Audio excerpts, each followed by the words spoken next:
भगवत गीता अध्याय 11। इस प्रकार भगवान के वचन सुनकर अर्जुन बोले, हे भगवान, मेरे पर अनुग्रह करने के लिए परम गोपनीय आध्यात्मिक विषय वचन अर्थात उपदेश आपके द्वारा जो कहा गया उससे मेरा यह अज्ञान नष्ट हो गया है। क्योंकि हे कमल नेत्र, मैंने भूतों की उत्पत्ति और प्रलय आपसे विस्तार पूर्वक सुने हैं तथा आपका अविनाशी प्रभाव भी सुना है। हे परमेश्वर, आप अपने को जैसा कहते हो यह ठीक ऐसा ही है, परंतु हे पुरुषोत्तम, आपके ज्ञान, ऐश्वर्य, शक्ति, बल, वीर्य और तेज युक्त रूप को प्रत्यक्ष देखना चाहता हूँ। इसलिए हे प्रभु, मेरे द्वारा आपका रूप देखा जाना शक्य है। ऐसा यदि मानते हैं तो हे योगेश्वर, आप अपने अविनाशी स्वरूप का मुझे दर्शन कराइए। इस प्रकार अर्जुन ने प्रार्थना करी और श्री कृष्ण भगवान बोले, हे पार्थ, मेरे सैकड़ों तथा हजारों नाना प्रकार के और नाना वर्ण तथा आकृति वाले अलौकिक रूपों को देख। हे भरतवंशी अर्जुन, मेरे में आदित्यों को अर्थात अदिति के 12 पुत्रों को और 8 वसुओं को, 11 रुद्रों को तथा दोनों अश्विनी कुमारों को और 49 मरुदगणों को देख तथा और भी बहुत से पहले न देखे हुए आश्चर्यमय रूपों को देख। हे गुड़ाकेश, अब इस मेरे शरीर में एक जगह स्थित हुए चराचर सहित संपूर्ण जगत को देख तथा भी जो कुछ देखना चाहता है सो देख, परंतु मेरे को इन अपने प्राकृत नेत्रों द्वारा देखने को निसंदेह समर्थ नहीं है। इसी से मैं तेरे लिए दिव्य अर्थात अलौकिक चक्षु देता हूँ। इससे तू मेरे प्रभाव को और योग शक्ति को देख। संजय बोले, हे राजन, महायोगेश्वर और सब पापों के नाश करने वाले भगवान इस प्रकार कहकर उसके उपरांत अर्जुन के लिए परम ऐश्वर्य युक्त दिव्य स्वरूप दिखाया। उस अनेक मुख और नेत्रों से युक्त तथा अनेक अद्भुत दर्शन वाले एवं बहुत से दिव्य भूषणों से युक्त और बहुत से दिव्य शास्त्रों को हाथों में उठाए हुए तथा दिव्य माला और वस्त्रों को धारण किए हुए और दिव्य गंध का अनुलेपन किए हुए एवं सब प्रकार के आश्चर्य से युक्त सीमा रहित विराट स्वरूप परम देव परमेश्वर को अर्जुन ने देखा। हे राजन, आकाश में 1000 सूर्यों को एक साथ उदय होने से उत्पन्न हुआ जो प्रकाश होवे, वह भी उस विश्वरूप परमात्मा के प्रकाश के सदृश्य कदाचित ही होवे। ऐसे आश्चर्यमय रूप को देखते हुए पांडु पुत्र अर्जुन ने उस काल में अनेक प्रकार से विभक्त एवं अर्थात पृथक पृथक हुए संपूर्ण जगत को उस देवता के देव श्री कृष्ण भगवान के शरीर में एक जगह स्थित देखा। उसके उपरांत अनंतर वह आश्चर्य युक्त हुआ हर्षित रोमों वाला अर्जुन विश्वरूप परमात्मा को श्रद्धा भक्ति सहित सिर से प्रणाम करके हाथ जोड़े हुए बोला, हे देव, आपके शरीर में संपूर्ण देवों को तथा अनेक भूतों के समुदायों को, कमल के आसन पर बैठे हुए ब्रह्मा को तथा महादेव और संपूर्ण ऋषियों को तथा दिव्य सर्पों को देखता हूँ। हे संपूर्ण विश्व के स्वामीन, आपको अनेक हाथ, पेट, मुख और नेत्रों से युक्त तथा सब ओर से अनंत रूपों वाला देखता हूँ। हे विश्वरूप, आपके न अंत को देखता हूँ तथा न मध्य को और न आदिकों को ही देखता हूँ।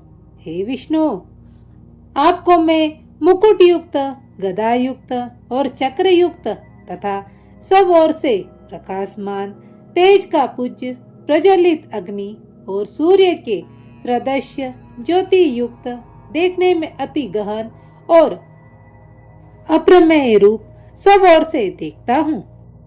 इसलिए हे भगवान, आप ही जानने योग्य परम अक्षर हैं, अर्थात पर ब्रह्म परमात्मा है, और आप ही इस जगत के परम आश्रय हैं, तथा आप ही अनादि धर्म के रक्षक हैं, और आप ही अविनाशी सनातन पुरुष हैं, ऐसा मेरा मत है।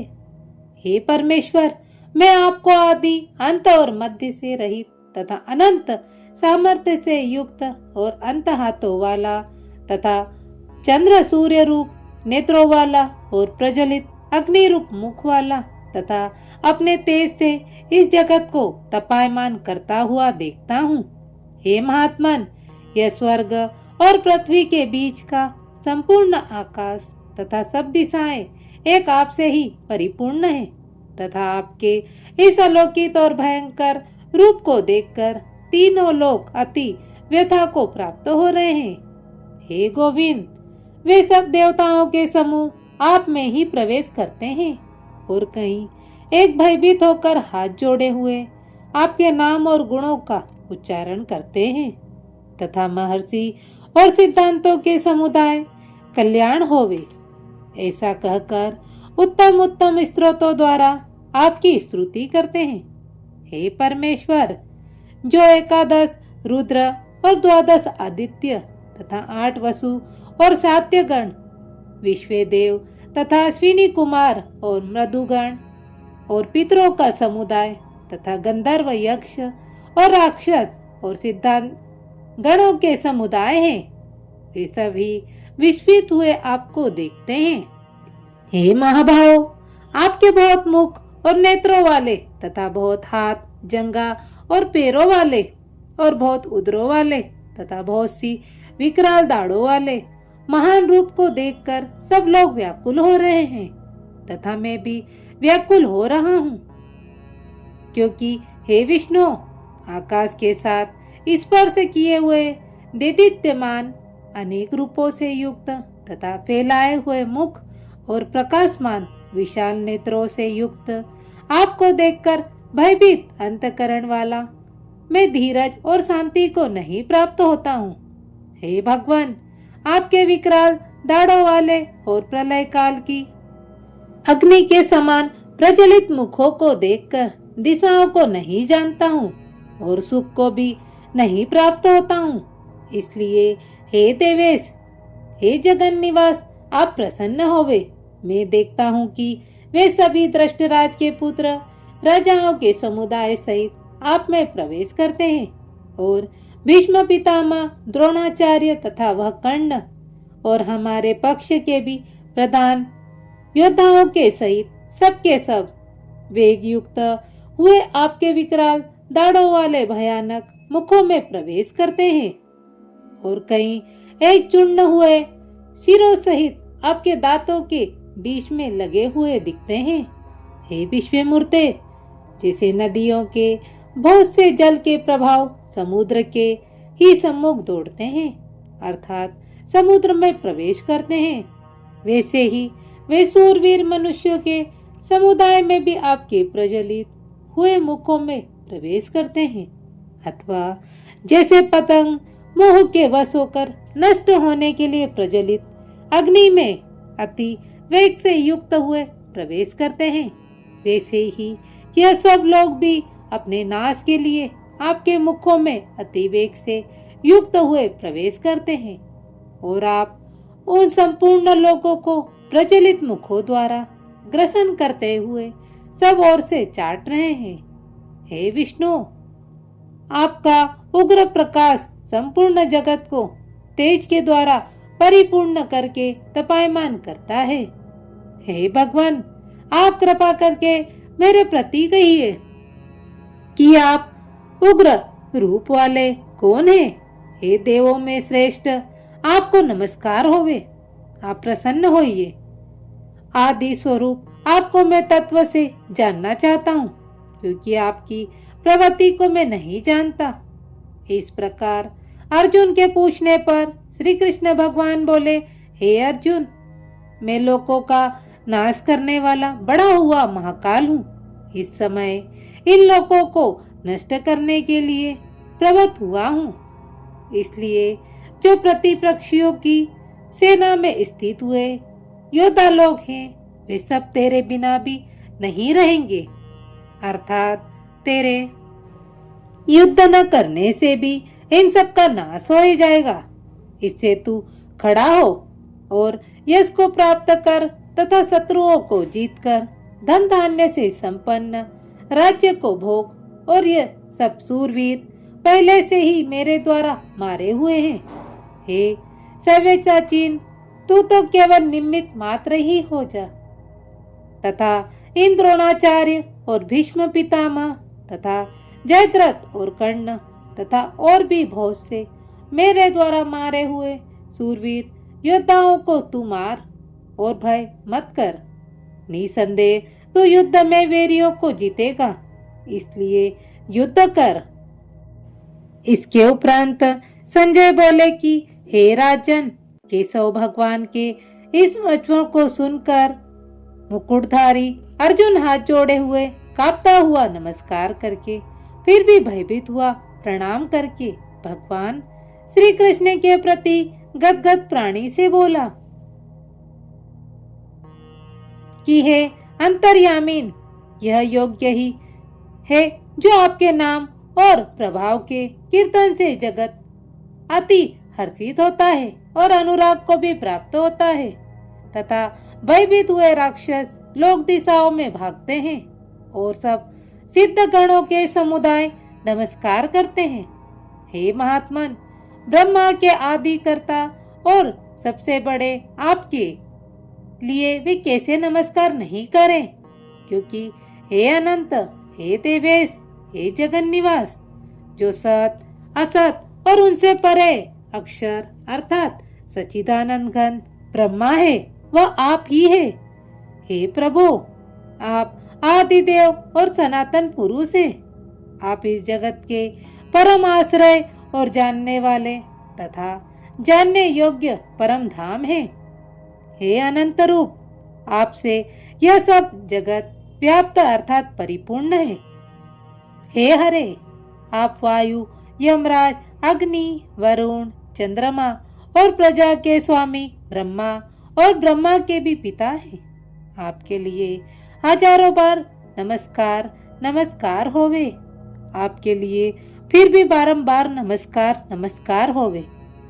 हे अनंत सामर्थ्य वाले, आपके लिए आगे से और पीछे से भी नमस्कार होवे।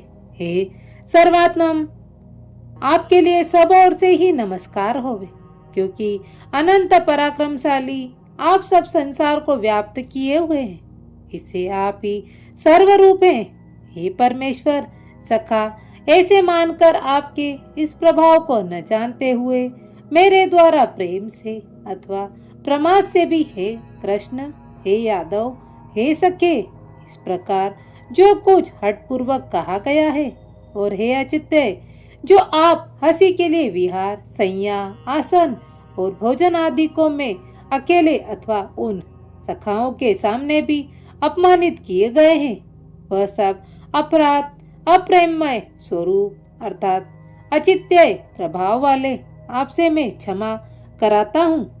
हे विश्वेश्वर, आप इस चराचर जगत के पिता और गुरु से भी बड़े गुरु एवं अति पूजनीय हैं। हे अतिशय, हे प्रभाव वाले, तीनों लोकों में आपके समान भी दूसरा कोई नहीं है, फिर अधिक कैसे होवे। इससे हे प्रभु, मैं शरीर को अच्छी प्रकार चरणों में रख के और प्रणाम करके स्तुति करने योग्य आप ईश्वर को प्रसन्न होने के लिए प्रार्थना करता हूँ। हे देव, पिता जैसे पुत्र और सखा जैसे सखा के और पति जैसे प्रिय स्त्री के, वैसे ही आप भी मेरे अपराध को सहन करने के लिए योग्य हैं। हे विश्वमूर्ते, मैं पहले न देखे हुए आश्चर्यमय आपके इस रूप को देखकर हर्षित हो रहा हूँ। मेरा मन भय से अति व्याकुल भी हो रहा है। इसलिए हे देव, आप उस अपने चतुर्भुज रूप को ही मेरे लिए दिखाइए। हे देवेश, हे जगन निवास, प्रसन्न होइए। हे विष्णु, मैं वैसे ही आपको मुकुट धारण किए हुए तथा गदा और चक्र हाथ में लिए हुए देखना चाहता हूँ। इसलिए हे विश्वरूप, हे सहस्त्र भाव, आप उसी चतुर्भुज रूप से युक्त होइए। इस प्रकार अर्जुन की प्रार्थना को सुनकर श्री भगवान बोले, हे अर्जुन, अनुग्रह पूर्वक मैंने अपनी योग शक्ति के प्रभाव से यह मेरा परम तेजोमय सबका आदि और सीमा रहित विकट रूप तेरे को दिखाया है, जो कि तेरे सिवा दूसरे से पहले नहीं देखा गया। हे अर्जुन, मनुष्य लोक में इस प्रकार विश्व रूप वाला मैं न वेद और न यज्ञों के अध्ययन से तथा न दान से और न क्रियाओं से और न उग्र तपो से ही तेरे सिवा दूसरे से देखा जाने को शक्य हूँ। इस प्रकार के मेरे इस विकराल रूप को देखकर तेरे को व्याकुलता न होवे और मूढ़ भाव भी न होवे और भय रहित प्रीति युक्त मन वाला तू उसी मेरे इस शंख चक्र गदा और पद्म सहित चतुर्भुज रूप को फिर देख। उसके उपरांत संजय बोले, हे राजन, वासुदेव भगवान ने अर्जुन के प्रति इस प्रकार कहकर फिर वैसे ही होकर इस भयभीत हुए अर्जुन को धीरज दिया। उसके उपरांत अर्जुन बोले, हे जनार्दन, आपके इस अति शांत मनुष्य रूप को देखकर अब मैं शांति चित्त हुआ अपने स्वभाव को प्राप्त हो गया हूँ। इस प्रकार अर्जुन के वचन को सुनकर श्री कृष्ण भगवान बोले, हे अर्जुन, मेरा यह चतुर्भुज रूप देखने को अति दुर्लभ है कि तुमको देखा है, क्योंकि देवता भी सदा इस रूप के दर्शन की इच्छा वाले हैं। हे अर्जुन, न वेदों से, न तप से, न दान से और न यज्ञ से इस प्रकार चतुर्भुज रूप वाला मैं देखा जाने को शक्य हूँ कि जैसे मेरे को तुमने देखा है। परंतु हे श्रेष्ठ तप वाले अर्जुन, अन्य भक्ति करके तो इस प्रकार चतुर्भुज रूप वाला मैं प्रत्यक्ष देखने के लिए और तत्व से जानने के लिए तथा प्रवेश करने के लिए अर्थात एक ही भाव से प्राप्त होने के लिए भी शक्य हूँ। हे अर्जुन, जो पुरुष केवल मेरे ही लिए सब कुछ मेरा समझता हुआ यज्ञ, दान और तप आदि संपूर्ण कर्तव्य कर्मों को करने वाला है और मेरे परायण है, अर्थात मेरे को परम आश्रय और परम गति मानकर मेरी प्राप्ति के लिए तत्पर है तथा मेरे भक्त हैं, अर्थात मेरा नाम, गुण, भगवान, प्रभाव और रहस्य के श्रवण, कीर्तन, मनन, ध्यान और पठन पाठन का प्रेम सहित निष्काम भाव से निरंतर अभ्यास करने वाला और आसक्ति रहित है, अर्थात स्त्री, पुरुष, पुत्र, धन आदि संपूर्ण सांसारिक पदार्थों में स्नेह रहित है और संपूर्ण भूत प्राणियों में वैर भाव से रहित है। ऐसा वह अन्य भक्ति वाला पुरुष मेरे को ही प्राप्त होता है। अध्याय 11 का महत्व। श्री महादेव जी कहते हैं, प्रिय, गीता जी के वर्णन से संबंध रखने वाली कथा एवं विश्व रूप अध्याय के पावन महत्व को श्रवण करो। विशाल नेत्रों वाली पार्वती, इस अध्याय के महत्व का पूरा पूरा वर्णन नहीं किया जा सकता। इसके संबंध में सहस्त्रों कथाएं हैं। उनमें से एक यहाँ कही जाती है। प्रणीता नदी के तट पर मेघ नाम से विख्यात एक बहुत बड़ा नगर है। उसके प्रकार चार दीवारी और गोपुर द्वार बहुत ऊंचे हैं। वहाँ बड़ी बड़ी विश्रामशालाएं हैं जिनमें सोने के खंबे शोभा दे रहे हैं। उस नगर में श्रीमान सुखी, शांत, सदाचारी और जितेंद्रिय मनुष्यों का निवास है। वहाँ हाथ में शाग नामक मनुष्य धारण करने वाले जगदीश्वर भगवान विष्णु विराजमान हैं। वे पर ब्रह्मा के साकार स्वरूप हैं। संसार के नेत्रों को जीवन प्रदान करने वाले हैं। उनका गौरवपूर्ण सिर विग्रह भगवती लक्ष्मी के नेत्र कमलों द्वारा पूजित होता है। भगवान की वह वामन झांकी अवतार की है। मेघ के समान उनका श्याम वर्ण तथा कोमल आकृति है। वक्ष स्थल पर श्रीवत्स का चिन्ह शोभा पाता है। वे कमल और वनमाला से विभूषित अनेक प्रकार के आभूषण से सुशोभित भगवान वामन रत्न युक्त समुद्र के सदृश्य जान पड़ते हैं। पीतांबर से उनके श्याम विग्रह की कांति ऐसे प्रतीत होती है मानो चमकती हुई बिजली से घिरा हुआ त्रिग्ध मेघ शोभा पा रहा हो। भगवान वामन का दर्शन करके जीव जन्म एवं संसार के बंधन से मुक्त हो जाता है। उस नगर में मेघला नामक महान तीर्थ है, जिसमें स्नान करके मनुष्य शाश्वत बैकुंठ धाम को प्राप्त होता है। वहाँ जगत के स्वामी करुणा सागर भगवान नरसिंह का दर्शन करने से मनुष्य 7 जन्मों के लिए किए हुए घोर पाप से छुटकारा पा जाता है। जो मनुष्य मेखला में गणेश जी का दर्शन करता है सदा दूरस्थ विघ्नों के भी पार हो जाता है। उसी मेघ नगर में कोई श्रेष्ठ ब्राह्मण थे जो ब्रह्मचर्य परायण और ममता और अहंकार से रहित वेद शास्त्रों में प्रवीण जितेंद्रिय तथा भगवान वासुदेव के शरणागत थे। उनका नाम सुनंद था। प्रिय वे साढ़ धनुष धारण करने वाले भगवान के पास गीता जी के 11वें अध्याय विश्वरूप दर्शन योग का पाठ किया करते थे।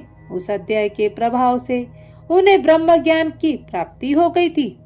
परमानंद संदेह से पूर्ण उत्तम ज्ञानमयी समाधि के द्वारा इंद्रियों के अंतर्गत हो जाने के कारण वे निश्चल स्थिति को प्राप्त हो गए थे और सदा जीवन मुक्त योगी की स्थिति में रहते थे। एक समय जब बृहस्पति सिंह राशि पर स्थित थे, महायोगी सुनंद ने गोदावरी तीर्थ की यात्रा आरंभ की। वे क्रमशः विरज तीर्थ, तारा तीर्थ, कपिला संगम, अष्ट तीर्थ, कपिला द्वार, नरसिंह हवन, अंबिकापुरी तथा कर स्थानपुर आदि क्षेत्रों में स्नान और दर्शन करते हुए विवाह मंडप नामक नगर में आए। वहां उन्होंने प्रत्येक घर में जाकर अपने ठहरने के लिए स्थान मांगा, परंतु कहीं भी उन्हें स्थान नहीं मिला। अंत में गांव के मुखिया ने उन्हें एक बहुत बड़ी धर्मशाला दिखा दी। ब्राह्मण ने साथियों सहित उसके भीतर जाकर रात में निवास किया। सवेरा होने पर उन्होंने अपने को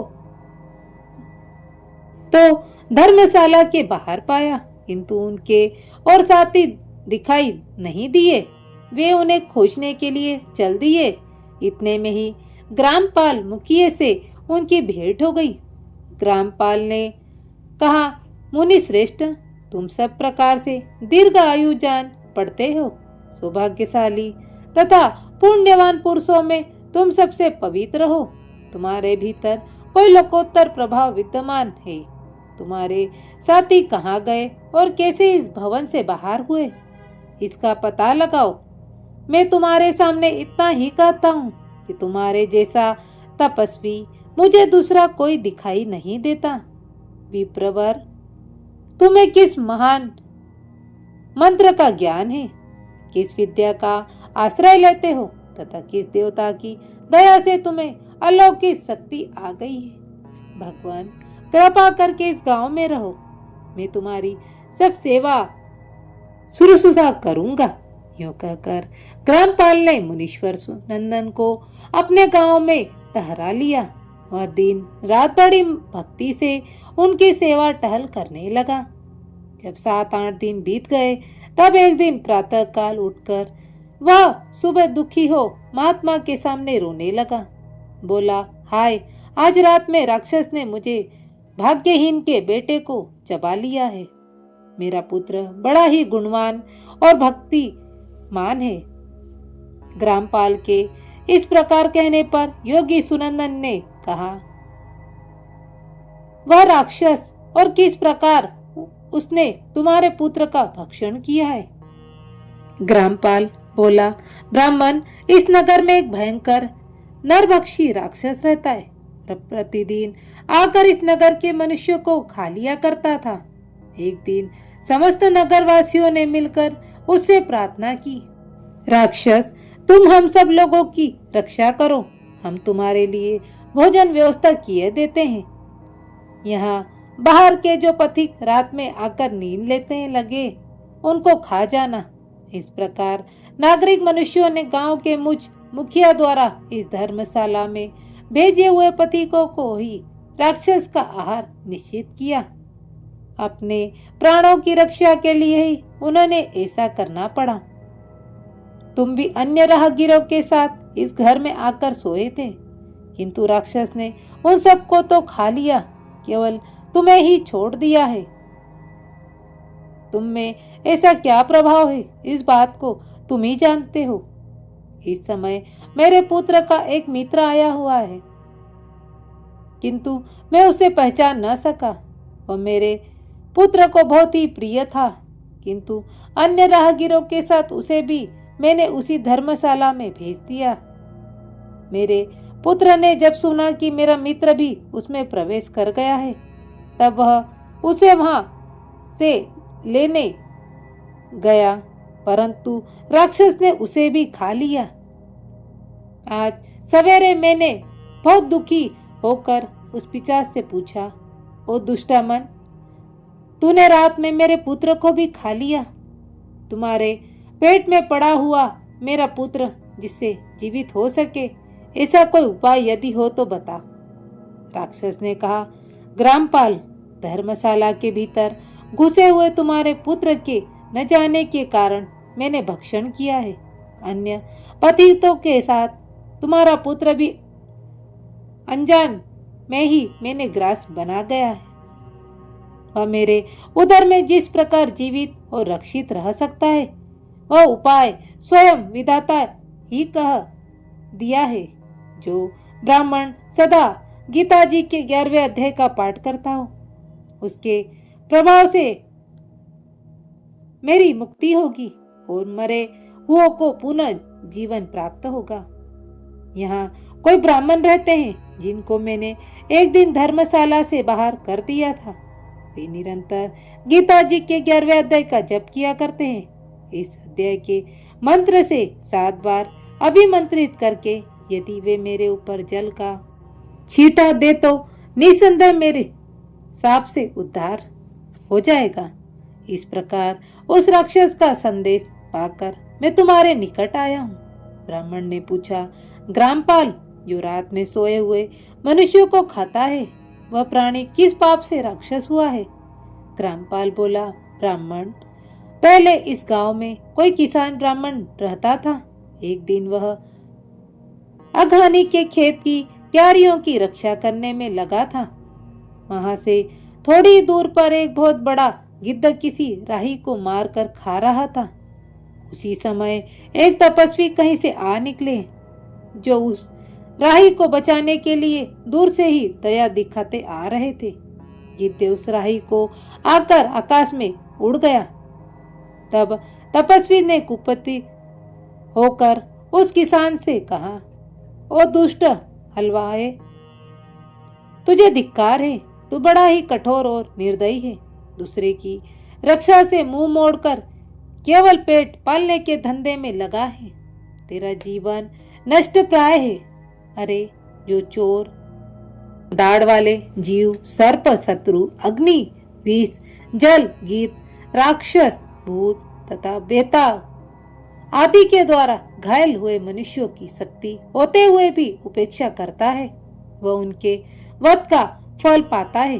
जो शक्तिशाली होकर भी चोर आदि के चंगुल में फंसे हुए ब्राह्मण को छुड़ाने की चेष्टा नहीं करता, वह घोर नरक में पड़ता है और पुनः भेड़िए की योनि में जन्म लेता है, जो वन में मारे जाते हुए तथा ग्रत और व्याघ्र की दृष्टि में पड़े हुए जीव की रक्षा के लिए छोड़ो छोड़ो की पुकार करता है। वह परम गति को प्राप्त होता है। जो मनुष्य गौओं की रक्षा के लिए व्याघ्र, भील तथा दुष्ट राजाओं के हाथ से मारे जाते हैं, वे भगवान विष्णु के उस परम पद को पाते हैं जो योनियों के लिए भी दुर्लभ है। सहस्त्र अश्वमेघ और 100 वाजपेयी यज्ञ मिलकर शरणागत रक्षा की 16वीं कला के बराबर भी नहीं हो सकते। दीन तथा भयभीत जीव की उपेक्षा करने से पुण्यवान पुरुष भी समय आने पर कुंभीपाक नामक नगर में पकाया जाता है। तूने दुष्ट गिद्ध के द्वारा खाए जाते हुए राही को देखकर उसे बचाने में समर्थ होते हुए भी जो इसकी रक्षा नहीं की, इससे तू निर्दयी जान पड़ता है, अतः तू राक्षस हो जा। हलवा बोला, महात्मन, मैं यहाँ उपस्थित अवश्य था, किंतु मेरे नेत्र बहुत देर से खेत की रक्षा में लगे थे, अतः आप होने पर भी गिद्ध के द्वारा मारे जाते हुए इस मनुष्य को मैं नहीं जान सका, अतः मुझ दिन पर आपको अनुग्रह करना चाहिए। तपस्वी ब्राह्मण ने कहा, जो प्रतिदिन गीता जी के 11वें अध्याय का जप करता है, उस मनुष्य के द्वारा अभिमंत्रित जल जब तुम्हारे मस्तक पर पड़ेगा, उस समय तुम्हें सांप से छुटकारा मिल जाएगा। यह कहकर तपस्वी ब्राह्मण चले गए और वह हलवा राक्षस हो गया। अतः दुष्श्रेष्ठ, तुम चलो और 11वें अध्याय से तीर्थ के जल को अभिमंत्रित करो, फिर अपने ही हाथ से उस राक्षस के मस्तक पर उसे छिड़क दो। ग्रामपाल की यह सारी प्रार्थना सुनकर ब्राह्मण का हृदय करुणा से भर आया। वे बहुत अच्छा कहकर उसके साथ राक्षस के निकट गए। वे ब्राह्मण योगी थे। उन्होंने विश्व रूप दर्शन नामक 11वें अध्याय से जल अभिमंत्रित करके उस राक्षस के मस्तक पर डाला। गीता जी के 11वें अध्याय के प्रभाव से वह सांप से मुक्त हो गया।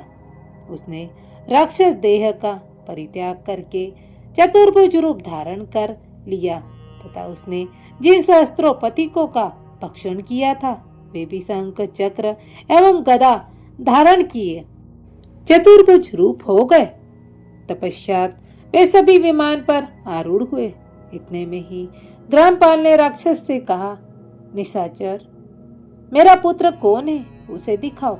उसके यो कहने पर दिव्य बुद्धि वाले राक्षस ने कहा, ये जो तमाल के समान श्याम 4 भुजाधारी माणिक्यमय मुकुट से सुशोभित तथा दिव्य मणियों बने हुए कुंडलों से अलकृत है, हार पहनने के कारण जिसके कंधे मनोहर प्रतीत होते हैं, जो सोने के भुजबंधों से विभूषित कमल के समान नेत्र वाले तथा हाथ में कमल लिए हुए और दिव्य विमान पर बैठकर देवदत्तत्व को प्राप्त को हो चुके हैं, इन्हीं को अपना पुत्र समझो। यह सुनकर ग्रामपाल ने उसी रूप में अपने पुत्र को देखा और उसे अपने घर ले जाना चाहा। यह देखकर उसका पुत्र हंस पड़ा और इस प्रकार कहने लगा।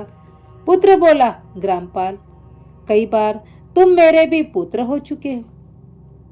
पहले मैं तुम्हारा पुत्र था, किंतु अब देवता हो गया हूँ। इस ब्राह्मण देवता के प्रसाद से वैकुंठ धाम को जाऊंगा। देखो, यह निशाचर भी चतुर्भुज रूप को प्राप्त हो गया है। 11वें अध्याय के माध्यम से यह सब लोगों के साथ श्री विष्णु धाम को जा रहा है। अतः तुम भी इन ब्राह्मण देव से गीता जी के 11वें अध्याय का अध्ययन करो और निरंतर उसका जप करते रहो। इसमें संदेह नहीं कि तुम्हारी भी ऐसी ही उत्तम गति होगी। तात, मनुष्यों के लिए साधु पुरुषों का संग अथवा दुर्लभ है, वह भी इस समय तुम्हें प्राप्त है। अतः अपना अभिष्ट सिद्ध करो। धन, भोग, दान, यज्ञ, तपस्या और पूर्व कर्मों से क्या लेना है। विश्व रूप उपाध्याय के पाठ से ही परम कल्याण की प्राप्ति हो जाती है। पूर्णानंद संदव स्वरूप श्री कृष्ण भगवान नामक ब्रह्मा के मुख से कुरुक्षेत्र में अपने मित्र अर्जुन के प्रति जो अमृतमय उपदेश निकला था, वही श्री विष्णु का परम तात्विक रूप है। तुम उसी का चिंतन करो, वह मोक्ष के लिए प्रसिद्ध रसायन है।